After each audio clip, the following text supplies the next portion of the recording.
మనిషి కాదు, దైవోపదేశమును తీసుకొని వచ్చువాడు అని అర్థం. దేవుని ప్రణాళికను, దేవుని సత్యమును తెలియజేసేవాడని అర్థం.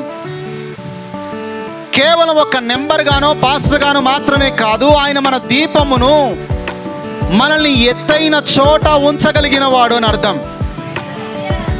ఎందుకయ్యా అంటే నిన్ను దేవుడు వెలిగించింది ఎత్తైన చోటులో ఉండడానికే.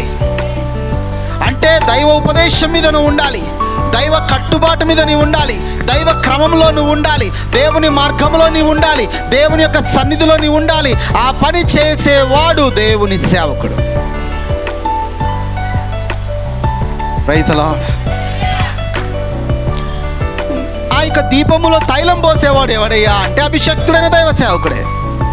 ఏమిటి ఆ రెండు ఒలీవ చెట్లు? ఏమిటి ఆ రెండు ఒలీవ చెట్లు అంటే ఏం చెప్పాడు? ఆ యొక్క దీపం వెలుగుటకు అవసరమైన తైలమును పోయి అభిషక్తులైన దైవజనులే.